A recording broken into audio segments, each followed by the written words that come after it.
Well, it's our first show of 2014, and like all of you, we're wondering what to look forward to this next year. What are the trends? And of course, the person to turn to is Gerald Celente of TrendsJournal. He's probably got his finger on the pulse of this better than anybody else. So joining us today is Gerald Celente. And Gerald, what do you see happening in 2014? What are the big trends? Well, I think with all the golf that Obama's playing, he'll be on the PGA Tour after he leaves office.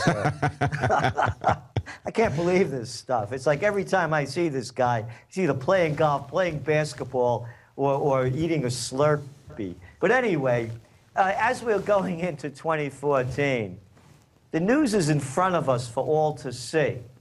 But not a lot of people are paying attention. And I'll tell you why. One of the tricks they do with trying to keep it in the dark is they report information at times when people aren't watching or listening.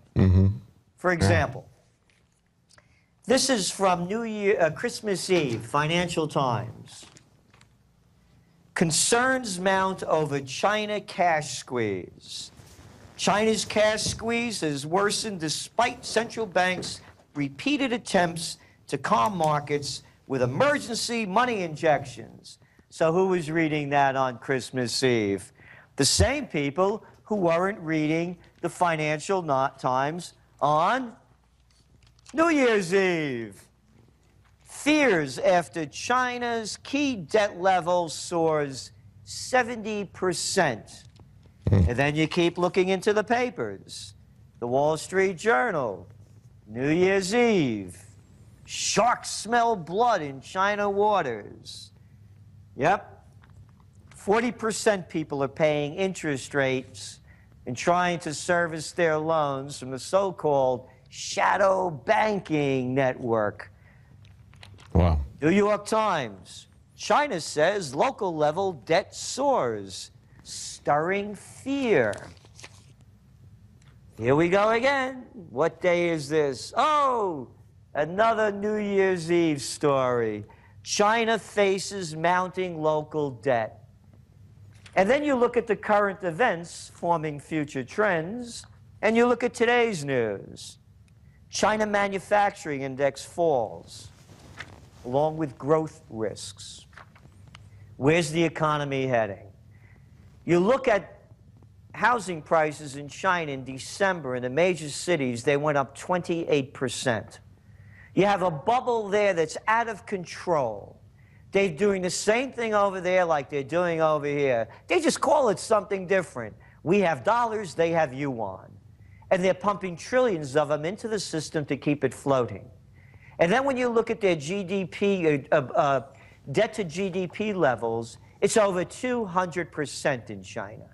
So where's the economy going? Simply, look what happened at the end of this year, in December. The Fed decides they're going to begin their tapering, which means they're not going to be shoveling in as much cheap dough as they were before. What's the response? Hey, Happy New Year! Market's down today, about 135 points. Hey, look at oil prices. Boom, down $2 and $3. Hey, gold is going up. Wonder why? It's very simple. The more they cut back, the more they try to rein in this wild market, the higher interest rates are going. Look at the 10-year bond now. It's over 3%. Highest level since July of 2011. The higher the interest rates, the deeper the economy goes into recession. So here's our forecast.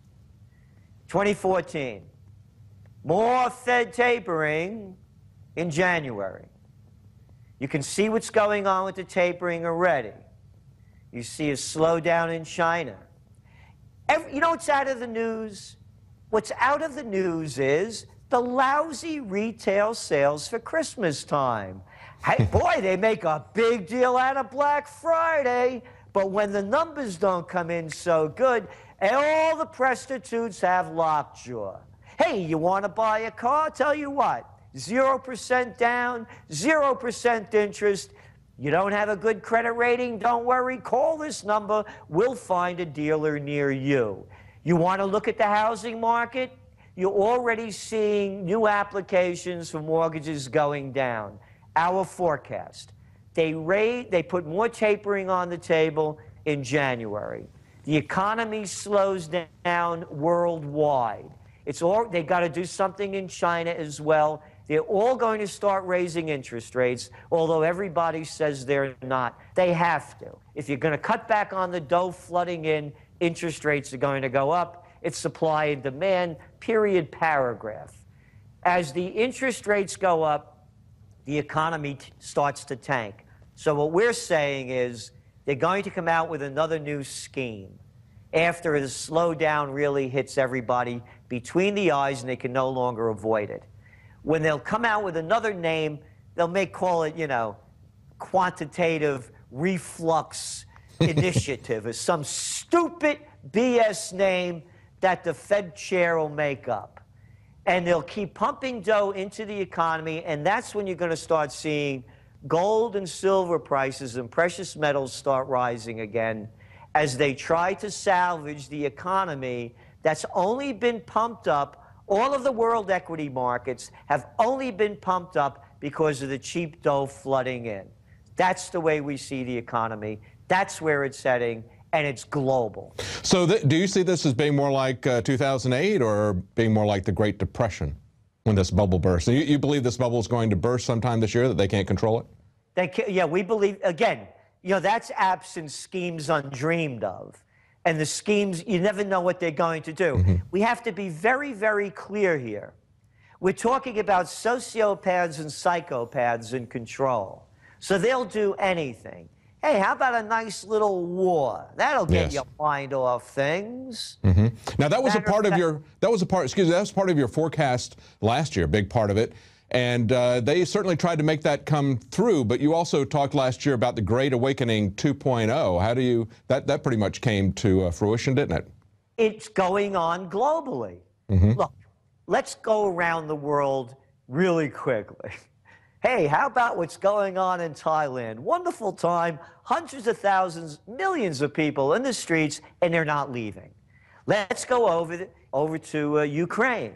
I love it. They want to join the EU, and they're out on the streets. Yeah, join the EU. You could be like Greece or Spain. You like that one better? How about a little Portugal and some Ireland stuck in there? And how about Italy with 40% youth unemployment? But you have nonetheless, you have demonstrations going on there. You have demonstrations going on in Bulgaria and Romania. You have demonstrations going on in Cambodia. The people are tired of being slaves, and they're revolting against the dictatorship that's been in power now for 3 decades. Then we could move over the wonderful time-limited, scope-limited kinetic action brought to you by our Nobel Peace Prize winner Obama and Hillary Clinton and Samantha Powers and Susan Rice. Libya, civil war, all bets are off. The entire region's being destabilized, including, of course, now in Lebanon, and not to forget Syria. And then you look what's going on in Saudi Arabia. They're having a lot of problems trying to quell them. And by the way, I love the king. Can anybody call the guy a dictator? What am I, 6 years old? Once upon a time, there was a king, a prince, and a queen. The guy's a dictator, and a lot of people hate him. It's flooding cross-border between Yemen and Saudi Arabia. And then Bahrain, that problem's not going away either. And then we could take a trip down to Central Africa. You don't like it over there? Let's go to Congo. Oh, they just slaughtered another couple of dozen people yesterday. And of course, the Sudan is up for grabs. And then you look at all the protests going on in Italy, the pitchfork movement. You look what the populist movements are taking over throughout Europe. 25% of the people in the European Parliament want to get off the euro. So yes, the awakening is happening, and the awakening is this. Pick your country. The chances are 9 out of 10 times you got a lunatic in control. And you think I'm making it up? Now the big news over in France is they're going to bring back Sarkozy. It wasn't bad enough before. Let's bring him back for another round of war, rape, and pillage. Gerald, hang on right there. We're out of time for our regular program, but I want to continue this briefly right after the break. Can you stay with us? Sure can. Great, thanks. Well, that's the end of our show, but if you're a Prison Planet TV subscriber, stick around. We've got a lot more of this interview for Gerald Celente, forecasting what he sees happening in 2014.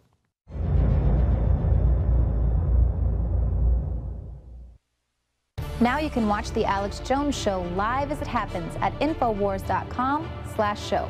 You'll find links to all of our content there and a free 15-day trial for Prison Planet TV. More than 60 movies and documentaries all in one place at InfoWars.com/show.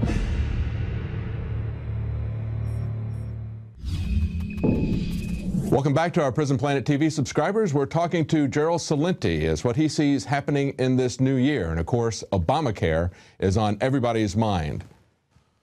One of the big things that happened this year, of course, is Obamacare. We saw the disastrous rollout of the healthcare.gov site.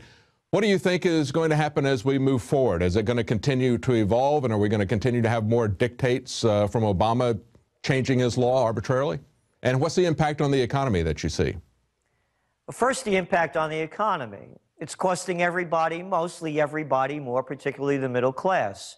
I mentioned before about Christmas retail sales. You saw the slowdown. You saw the slowdown when Obama, one of the lyingest presidents we've had, you know, along with read my lips, no new taxes. I didn't have sex with that woman, Monica Lewinsky. I smoked, but I didn't inhale. Saddam Hussein has weapons of mass destruction and ties to Al-Qaeda. And if you like your doctor, you can keep your doctor. If you like your plan, you can keep your plan. And if you elect me, we're not going to raise taxes, except, of course, those Social Security payroll taxes. So when they raised those, you saw the impact on retail. Now with Obamacare, you're going to see even a bigger impact on retail, because here's the deal. The deal is this. Median household income has fallen between 8.3% and 8.6% since 2008. Income increased only 0.2% in November after falling 0.1% in October. Now, with people paying more for Obamacare, less dough for the consumer to spend in retail. Now, having said that, you're also going to start, we're forecasting a continuing decline, absent, of course, a geopolitical incident, in oil prices. And what you're seeing with the deal trying to be made with Iran, as we look at it, it all has to do with money, because Iran is going to be a great place to invest in, and it's also going to flood more oil onto the market, and there's also an excess already building as China's economy slows down, and they're the second largest user of imported oil. Going back to Obamacare, it's going to continue to be an unmitigated failure. Never in the history of the United States, outside of the losing wars, has anything failed so greatly as this program. And what they will continue to do, as it fails, they'll continue to force us to continue to buy into a failing program that will do two things: cost us more and give us less. The only people it's going to help are the multinationals, the huge firms that are buying up everything throughout the health sector, whether it's CVS or the mega hospitals. You name it, anybody having to do with the bigness of what Obamacare brings is going to benefit from it, and we're all going to pay for it. Yeah, this seems like there's a massive transfer of wealth, of course, from middle America to the corporations, but it's also setting up a kind of a generational warfare, because this is really falling heavily on the backs of the millennials who are supposedly going to support this. So it's also going to be perceived as a transfer of wealth from one generation to the other.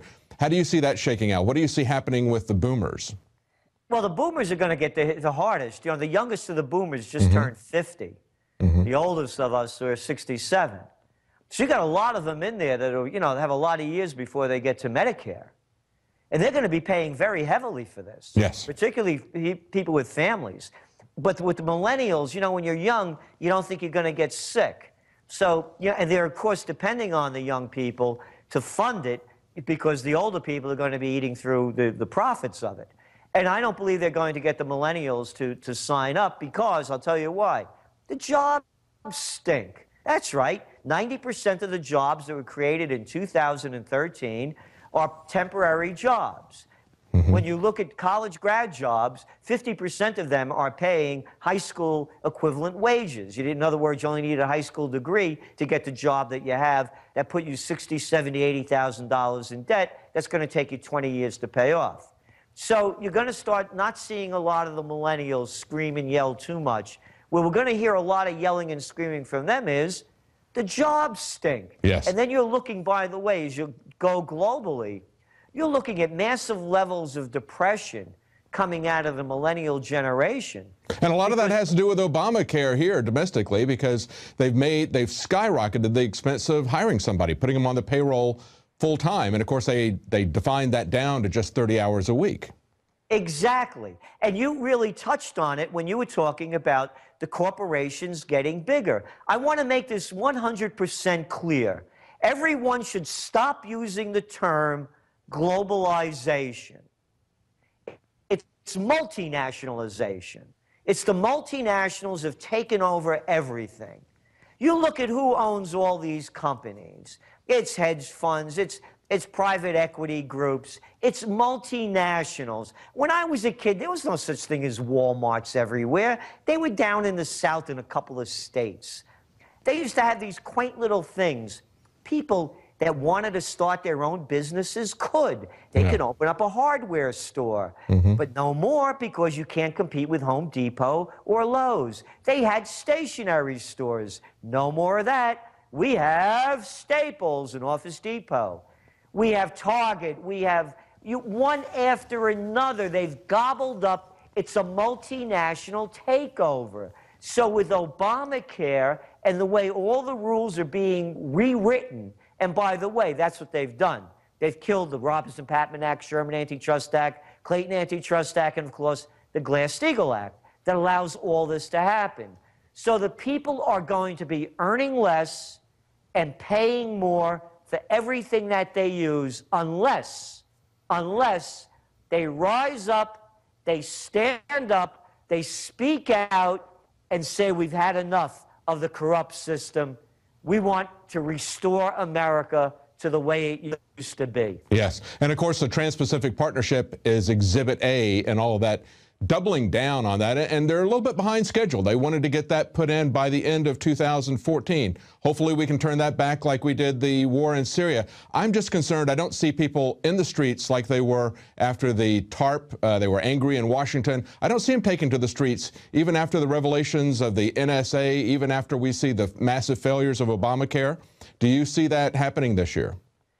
No, I don't either. And going back, when you talk about the NSA, I'm disgusted with these judges that are making these rulings. Who are these political hacks? I'll tell you who they are. They're treasonous. They are destroying everything that this country was founded upon. The Founding Fathers were against foreign entanglements. The Founding Fathers strengthened our Fourth Amendment rights. And they have raped us of everything. These politicians and these judges should be tried for treason. So why aren't the people taking to the streets? Look at the police. Yeah. They'll bash your head open if you get out of line. And that's what happens in a fascist country. And when I say fascism, I'm not just throwing that word out there. Hey, you know the big news today? Italy just is buying up, Fiat's buying up Chrysler, the rest of it. That's right. We, the people, bail them out. In capitalism, there are no bailouts. In capitalism, you rise and fall on your own merits. In fascism, the merger of state and corporate powers, where the slimy politicians take our money and give it to their buddies, just cost us $1.5 billion so that the Italians could buy out Chrysler. So in a fascist state, that's the way police act, because they are now the wise guys for the politicians and the big industry that controls them. Now, you were talking about the problems that are on the horizon with China, massive interest rates. It looks like an economic bubble is about ready to burst there. I think a lot of what's going on with these wars, as you pointed out, is that they're trying to distract the public from what's happening domestically. We see this as a pattern that's gone on throughout history. We see last year's war in Syria. There was absolutely no reason for them to push that except to distract the American public. What do you think is going to happen in China if the bubble bursts? You think they're going to push for these wars that they've been bellicosely talking about in the Chinese press? I don't think China's going to push for it. I think Japan is. There's another lunatic over there, that guy Abe. I mean, you want to get people really angry? Keep going to that shrine that both the North and South Koreans hate and the Chinese hate. And they hate it because there are so-called war criminals from World War II buried there. And you look at what Japan is doing with building up its military. And look at the new deal they just pulled off in Okinawa with the Japanese. Hey, how many years is this war over? What are we doing over there? Yeah. And now they're pushing American troops into this pivot Asia, over into Australia. You know, going back, how about that new aircraft carrier we're building, the Gerald Ford? Yeah, $13 billion bucks. So no, I see it as more the United States, Japan. Oh, we just saw Ketchup King Kerry over there. You know, the guy that married the heir to the Heinz fortune over in the Philippines, making a deal with them to bring more troops into the Philippines. So I see the unrest happening in the Middle East, and I see it being provoked by Japan, not China. And anybody that pushes China, they're out of their minds. Because this is a whole different world game over here. Oh, and by the way, you know, another reason why I think that it's going to be Japan that starts getting the people's minds off it? Two reasons. Abenomics, the trillions of yen that they've pumped into the system, again, only pumping up their stock market, barely boosting their economy. They got another little problem on their hands. It's called Fukushima. Right. Yeah. Yeah. And when this thing, that is going to be an explosive issue in so many different ways. Japan is being threatened, as is the West Coast, and so many other neighboring countries that nobody ever talks about. I think that war is going to be used by Abe over there to get the Japanese people's minds off the bigger problem, and that is they're getting radiated to death. Hey, have any sushi lately? That's right. That's right. Well, I would say you're pretty bearish on 2014 then. You're looking for gold and silver to go high, but everything else you're looking pretty pessimistic about it. Would that be safe to say? I think it's safe to say on one end, but the other end, there's always that human spirit. And when you look around the world, there are populist movements going on everywhere. In the United States, they're actually calling it a populist movement because the Democrats want to raise the minimum wage. That's not a populist movement. You look at the numbers that just came out, how the billionaires just got, 13 more trillion in 2013. I think you're going to start seeing breakdowns of system and new ones being reborn.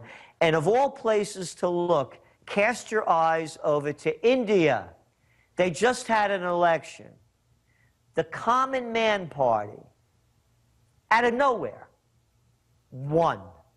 And they're making the major issue that they're promoting is to end the corruption. If they can do it in India, we could do it here.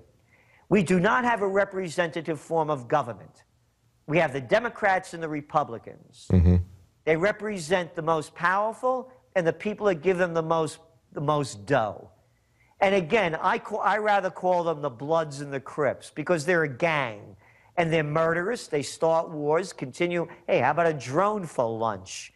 How about robbing more of our money and giving it to your buddies? How about what they've done with these record low interest rates where people can no longer save money and are being forced to gamble in the stock market? We need a new system. As long as the current one continues, the future, the handwriting is written all over the wall of 2014. It's up to the individuals. Well, we've got rising interest rates, we've got rising taxes, but As we saw last year when the people stood up, even though they didn't take to the street, we were able to push back on the Syrian war. So on that positive note, I guess we'll see what happens in 2014, and we'll be checking in with you for new developing trends. Thank you so much, Gerald Celente. Thank you, and Happy New Year to you and everyone listening. Thank you. Same to you. Bye. Bye-bye. Well, it's Gerald Celente from TrendsJournal.com. Now, if you want to keep up with the breaking news as it's happening, a great way to do that and to support our operation is with a subscription to Prison Planet TV. And right now we have a holiday special where you can get 5 months for free. Great time to sign up, great time to pass this around to other people, to let them know what's happening, to wake them up. We need people to be woken up, as Gerald was talking about. That's essential to roll back the negative things that we see happening and breaking on the horizon. We've seen some successes last year, but we need to see a lot more people woken up. Well, that's it for tonight. We'll be back tomorrow at 7 Central, 8 p.m. Eastern.